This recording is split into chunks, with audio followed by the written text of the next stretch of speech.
This is Eating Crow with Pete Durand. Hey everyone, welcome to another episode of the Eating Crow podcast. I have a unique guest today because Greg's got a lot of different things in his background. Greg VanDyne, welcome to the program. Yeah, thanks, Pete. This is it's going to be a blast. I've been looking forward to this all week, so thank you for having me on. Well, I've been following your content. You have a pretty big following in LinkedIn, and it's somewhat inspirational. Well, I shouldn't say it's very inspirational, but it's also educational. And now I see you've got a couple different initiatives that you're launching, and you're trying to launch a community, which is hard. Yes. Right. That's a hard thing to build. So let's step back a little bit and talk about kind of what shaped your frame of mind. First of all, you went to college. You're Husky, correct? Yep. Go Dogs. Washington. Yeah. Oh yeah. Good football. By the way, what's happened? The Pac-12 is like a football conference now.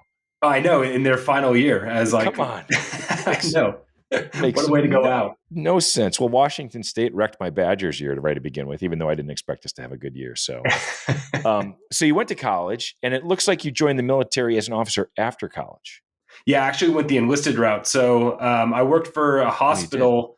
Yeah, I worked for a hospital for a year outside of college. Met a couple of PAs there, and I was working behind a desk and realized that I was not ready to work behind a desk. And so I was talking with them. They turned me on to this 18 X-ray program, which allows you to basically try out for special forces from the streets. So I went into the pipeline from basic training, went all the way through. Excellent. So you didn't decide just to go in the military. You decided to go like all the way. Oh yeah. Yeah. I got the full experience. That's for sure. So did you have any exposure to the military in your background, your family? I mean, how did that happen? No, so I'm from the Pacific Northwest. So as you can imagine, not a huge military community up there. But I did have a cousin that joined the military. Someone that I always looked up to. He was a role model, and it was something that always kind of was in the back of my mind of wanting to do something like the military. And I ended up, following that pursuit. Were you an athlete in high school? I was. Yeah, I played football and basketball growing up. I was pretty active. Okay, so the athletic side of it and the physical challenge, it was something you could relate to. You get there, you go through boot camp, you get into special forces. What was the biggest thing you weren't prepared for? So I guess the biggest thing that I wasn't prepared for. So as a medic, we are definitely in need MOS or a job. There's just not a lot of medics. It's a difficult course to get through. So when I showed up to my team, I was a brand new 18 Delta Special Forces medical sergeant, and I was the only medic, and we were leaving in 2 weeks after I showed up.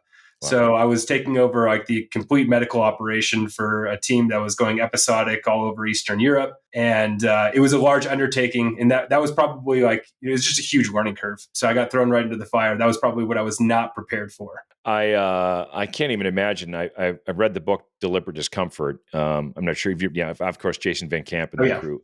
And when I read that, the thing that he did such a great job was telling his story about how when he got to each team he joined, the learning curve, right? Just learning about the team, the way they operated, getting to know the guys. But as a medic and being in charge of all that, it's not just, I know how to stitch somebody up or put a bandage on. It's all the equipment, the supplies, coordinating it, everything. It's a big job. Yeah. I mean, you got to know the area of operation that you're going into, because that's going to determine what kind of meds you're going to bring, what kind of deployment it's going to be. Is it going to be a kinetic deployment where you're going to see a lot of combat? Is it going to be more of a JSET, or is it joint combined training with another country?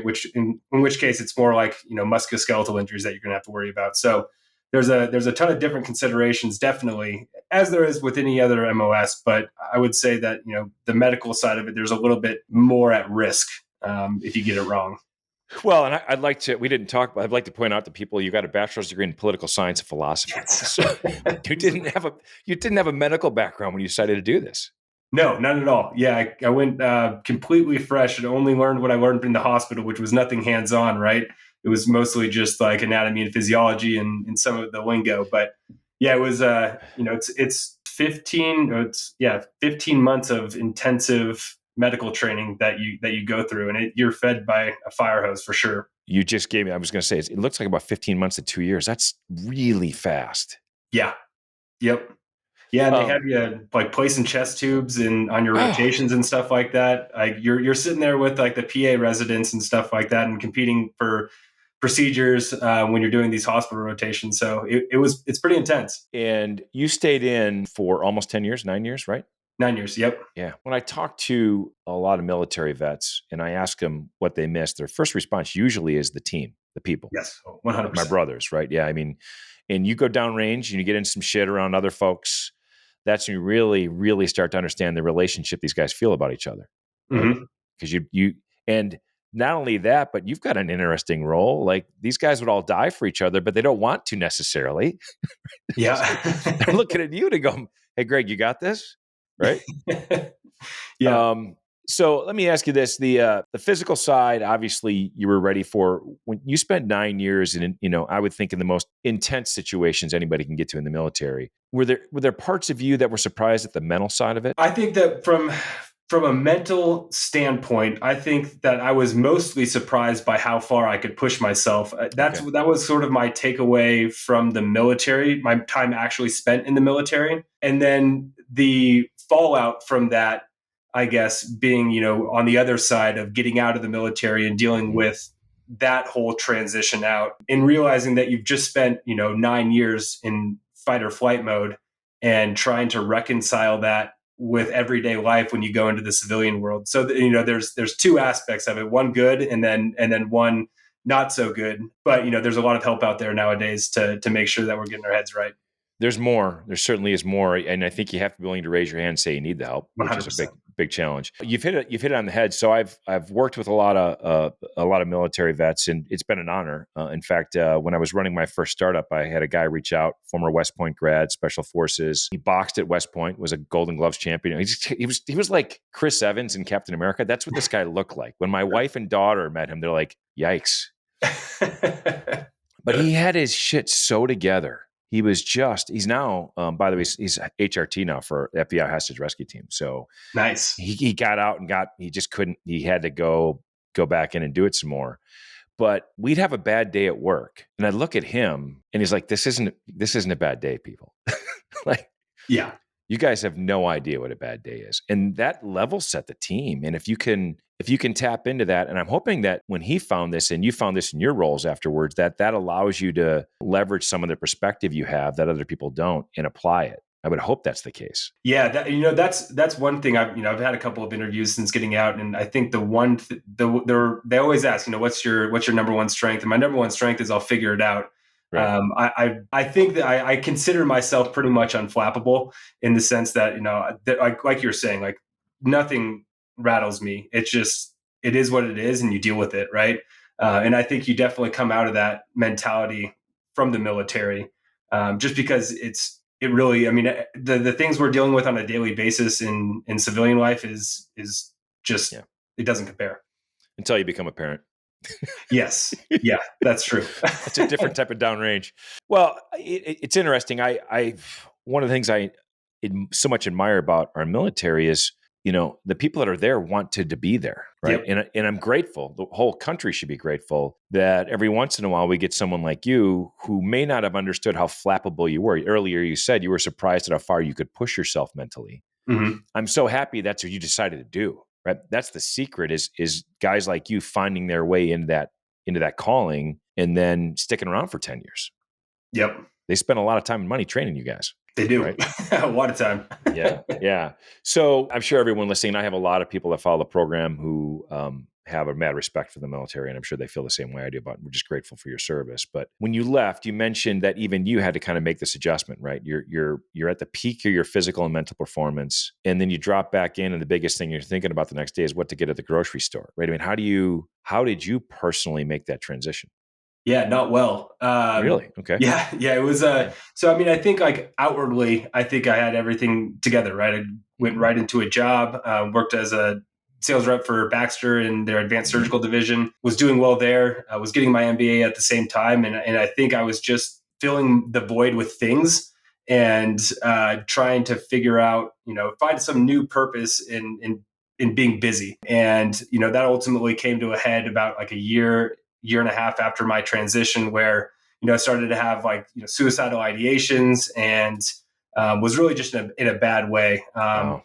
And from that point forward, it was like, okay, I need to get help. And so I did. And that's the the good thing about this story is that I was able to recognize it, had a good support system around me to make sure that I was getting the help that I needed. But yeah, it was not easy. You definitely do lose a sense of purpose. You feel like you have left your brothers behind that that relied on you, and that's gone in a day. And the military goes on, that team goes on, and you just feel sort of like lost. And I definitely found myself there. But since then, it's been a lot of good things have come from that. I've spent a lot of time trying to help other veterans with their mental health, and spent a good amount of time. We have a startup in the mental health care space, probably not on my profile, but we've just developed our MVP for that and are looking to launch that as well. So a lot of good has come from it. I think, you hit rock bottom and you figure out, maybe my purpose was in hitting rock bottom, right? Yeah. Yeah. Well, I think, I still, again, most civilians just can't relate, right? They carry their stress in a different fashion. And for you, this might be a deeply personal question. Was it 9 years of performing at such a high level and building such a deep rapport with your team, or were there specific traumatic events along the way that contributed to this? I think it was mostly just performing at a high level, and just having that high performance anxiety is definitely something that I deal with personally, and just feeling like I need to be operating at such a high level all the time. And then going into the civilian world and then working like at basically like an entry level sales position where like you're like, it's a total ego check, which is fine. Yeah. But it's just like a shock to the system. So I think there was mostly that, traumatic events, not really an issue. Dealt with that, and basically fine with everything that has like transpired in my military career. I feel like I'd write my name on everything that I did, so no issues there. I think this is where the corporate world has made such a big mistake, and no one has figured this out, and I'm shocked by it. The fact that you spent 9 years operating at literally the highest performance level you can get in any sport, anything else in the world. And like, if you're a javelin thrower and you throw the javelin and you miss, nobody dies. Well, maybe the javelin's a really bad example. Right. But, I mean, I understand Olympic sports and everything. You compete and so elite. If something happens, you feel bad, but lives aren't at stake, right? It's so different. And I think back to the 15 months where you accelerated the learning of all this medical practice, right? If I'm a CEO, and by the way, the guy that I hired became my COO very quickly. I mean, we brought him in to learn the business, and then we couldn't promote him fast enough. In fact, after the interview, he walked out. We said, we're hiring this guy. like right then and there. And we couldn't and we were a small company. I told him, I said, I don't think I can challenge you yet, but we'll find a way. But it pains me that you start as an entry-level sales rep for a pharma company with 10 years of experience of being a complete badass. Yeah. Right? Yep. It's shocking. You can't teach the soft skills you bring to the table. You also have learned, I mean, it's in your operations, logistics, leadership, all the different things that come into play. I would be helicoptering you into my company, by the way, in an organized manner. But if you can learn to be a medic in 15 months, you sure as hell could learn my business in 15 months. Right? So I don't know why particularly larger companies don't have a program that's, and again, this isn't maybe that somebody was necessarily a mechanic, somewhere in the Air Force. They have a specific set of skills that translate very naturally to another specific set of skills. But when you're talking special operations and special forces and people that have seen this kind of stuff, why are we not? Because there's, by the way, here's one of the things where I think everybody wins. You come out and you get into a role that's going to keep you challenged right up here. And you got to know that, like, hey, Greg, we're dropping you into the major leagues here, but we think you can handle it. We're going to throw shit at you, and you got to keep saying, bring it on, right? Until you go, no more, can't handle it. And I think the only reason you raise your hand is just time, right? If you're starting a family, it's somebody go like, I can't do this for 8 hours a week. It's not the mental, it's just the physical time thing, right? I got to go do some other stuff. But why do you think companies don't look at it this way? It's not a safe hire, right? I mean, at least on paper it isn't. And I think that without those check the boxes that they need in order to feel comfortable about that hire, I just don't think they do it, And that's why some companies build these programs. Amazon has them, Deloitte has them, where they're taking people from the military into these operations roles and sometimes into consulting. But yeah, I don't know that it's a safe hire to them. And I think that's a lack of research on their end, in my opinion, to not see that and not see the value that veterans, especially from the special operations side, can bring to a company. Yeah. It's interesting. I think about the guys at the Talent War Group, right? Mm-hmm. Michael and George Randall and that whole crew, they get it. Yeah, they do get it. I mean, they get it. I hope that their message starts to really resonate. People that have read the book get it.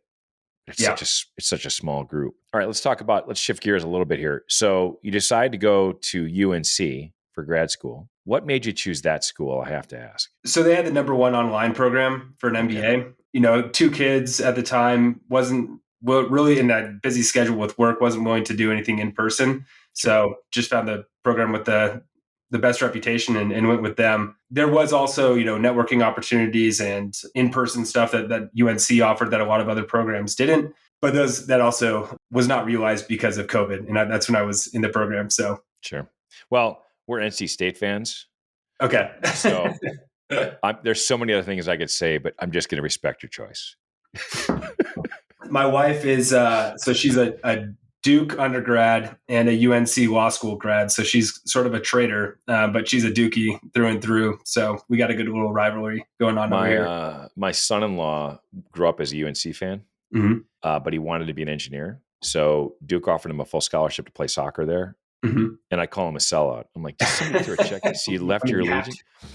But they're huge Duke fans now as well. And it's fun to see. We got, we is anybody but UNC. And by the way, I don't know if you saw the game this weekend. The UNC, what was it? They lost. Who'd they lose to? They lost to Virginia, who was 1-5. Oh, that's not a good loss. No, I mean, you're ranked 10th in the country. You're 6-0. And it was fall break. So there was like nobody at the game. It was kind of sad to watch. Yeah. Unless you're a State fan. Yeah. So I was texting all my UNC buddies the whole game. All right, we got to get off this topic. I'm gonna but it's all. And by the way, going to school full time, even remote with 2 kids, hard to do. Yeah. While you're working. It's a lot of hours. Big kudos to my wife for holding down the fort during that time, because that was a lot. And now you get to pay her back because you guys are moving to the Netherlands, I understand. Yes. Yep. We're on our way to the Netherlands. She just accepted a position over there, so we'll be moving over. We were supposed to move over at the end of November, but our official passports are taking longer than expected, so it got pushed to January 15th. So we'll be moving. And it's with the military, correct? Yeah. So she's a government contractor, so she's a GS employee, but it is with the military. Yeah. So she's a labor and employment attorney for the military. Will you stay in a base? Will you stay in civilian housing? How does that work? Well, we're going to end up buying a house over there. Oh, fantastic. Yeah. So we'll be off base and living life like a normal civilian, hopefully. In the Netherlands. So you've got a couple things that are interesting. I love LinkedIn profiles because it says to present, right? So you got you got Call Sign 22, you got the MedTech Militia, you got the Vetrepreneur Collective, and you got this other mental health thing you mentioned as well. So you kind of got 4 things keeping you busy. Yep. How do you wake up in the morning and know which one you got to juggle first? I'm working on that. I'm a work in progress there for sure. I've been prioritizing building out the communities right now. So we've got MedTech Militia, which is basically just a Slack community for people in the medtech space to get together, collaborate. We meet every week. And then there's also there's a 1v1 networking event that's curated automatically through the Slack channel. So people are meeting people within the community every week as well. Awesome. So there's a ton of good networking opportunities, a lot of people helping each other out, whether it's job seekers or someone has a new business idea that they need help with. So we've been really focused on there. And then we have the Vetrepreneur Collective, which is I'm running with Kevin Seif. He's a former Navy SEAL. Love his stuff. Yeah, great stuff. Kevin's great. Yep. So we're running that, and same sort of setup. It's just for veteran entrepreneurs that are either in the process of starting their own businesses, have already started their own businesses, or just, it's a seed in the back of their mind, just putting together basically the path to make it all happen. I'm so excited about this because I think if you want the ultimate challenge in the business world, it's being an entrepreneur. Yes. Yeah. The pressure translates, right? You like I think you said earlier, I'm just going to get it done. I'm going to figure out a way to get it done. Yep. And you have to do that as an entrepreneur. Yep. So, and the biggest challenge sometimes is, well, what are you going to do? Right. So starting your own business, sometimes I love the matchmaking concept of finding another. When I had started a couple of my businesses, if Chad, who became my CEO, if he'd have walked in the first month, we'd have figured out a way to do it. because Mhm. he'd figured out how to get it done. Yep. Right. So I love that idea. Is there a concept of maybe working with early stage investment groups, incubators to match these, like a matchmaker? Like here's a veteran who brings all these skill sets to the table. You want him on the team early. What are you thinking? Is that down the road? Yep, that's definitely down the road. It's something that we've talked about, is having like a pitch night, or like a pitch, like every quarter doing some sort of pitch competition, and have, VCs on there, private equity on there to potentially invest in some of these companies. But really what we want to be is just like that constant source that is there along the way. There's Jason Van Camp has Warrior Rising, and that's kind of their bread and butter. And what we want to be is sort of like the in between, where we're really helping like these newer companies try to just find their way and scratch the surface to getting started and up and running. And then hopefully keeping those folks in the community once they do have their businesses up and running, so that they can mentor folks, that are earlier in the stages of starting up their own business. I just talked to a guy who is kind of an expert in product market fit, which is the hardest thing I think to do for starting a company, is to make sure you have a product market fit. It's so difficult. Right? Yep. So we'll talk offline. Maybe I can connect him to you, because he's an ex-Googler. He's kind of looking for something to do. He might be. I'm going to talk him into maybe giving some time to you guys and see if he can help, even be an advisor somehow. Right? Because that'd be great. Yeah, we'd love that. Yeah, that's awesome. That's awesome. All right, so you're heading to the Netherlands. You got 2 little ones. During your transition back from the military into becoming a parent, struggling with those internal challenges and that mental stuff, how did you process that while you were in dad mode? Yeah. and then how does it change your view of what you want for your kids going forward? Ooh, that's a good question. So I think, fatherhood was one of those things where I just threw myself at. That was one of the things that I just needed to excel at. And so that was never really an issue, because it was just something I could lose myself in. Sort of numb whatever pain I was going through by being there for my kids. So that was, a fine outlet, right? And it distracted away from what I was going through. But I think, in terms of how that's changed the way that I, would want my kids to go about life, is just, I don't know that it did change it. The only thing that I would hope is that, and me and my wife really work on this, is just trying to create an environment and a relationship with them where they always feel like, no matter how bad it gets or no matter what they've done, that they can always come to us, and that we'll always be there to help them through it. And I think that just making sure that that's the environment that they grow up in, I think that that's probably my number one takeaway from the whole thing. Yeah, I found as a parent, being present is the best present you can give your kids, right? Just literally paying attention to them. And when they're little, they may not be able to say it, they may not articulate it, but they do need boundaries. They need to know that there are lines they can't cross, walls they need to run into. Otherwise, they don't have any guidance or leadership or a guiding light, right? So sometimes your job is just to be there. And that's hard, right? You're working a lot, hours are long. Sometimes it's hard to get up and say, you can't do that. And I got to go engage with you now and do that, because it's just easier to let them do it, right? Yeah. So those are, and as long as you and your wife are on the same page, beautiful things ahead, right? Beautiful things ahead. That's great. Yeah, it's important. It's obviously very important to have you and your partner on the same page. I think, that's huge. So these 3 groups that you've got started, these communities in a sense, is that the long-term goal for you? Do you want, you said you've got this kind of mental health platform that you're building as well. Do you want to go make something? Is that the goal? Yeah. So Engage is, so we have a platform called Engage. So it's basically structured social support. So anybody going through a mental health care crisis would sign up for this. They would invite, 1 to 8 of their closest friends and family. And essentially what they do is you just take a daily mood tracker. So you take a quiz, say, this is how I'm feeling today. If there's any sort of drop in your mood, then your support group is notified to say like, hey, Greg's having a bad day. Make sure that you reach out to Greg with some sort of like positive engagement. And then the other aspect of that being is, that support group is going to be notified every 2 to 3 days to reach out to that person regardless. And really at the end of the day, it's just a notification system to make sure you're being there for somebody that you care about, because it's so easy nowadays to get lost in your daily grind in life that, a couple of weeks pass by and you're like, oh man, I really meant to reach out to Greg, but life happened and, nobody's to blame for that. But if we have a notification system to make sure that someone is always feeling connected socially, which has proven to be the number one most effective thing time and time again against combating suicide, if we have that in place, then hopefully we can intervene with some of these people that are spiraling from a mental health standpoint. Oh, it's fantastic. Is there any other tool out there that does this? To my knowledge, no. There's one other company that does something similar, but they do it through a large community of folks. So this is more like your immediate circle, and having those folks be the ones that are in the know and tracking along with you. What a fantastic goal. I have a niece and a nephew who have lost both their parents in the last few years. Ugh.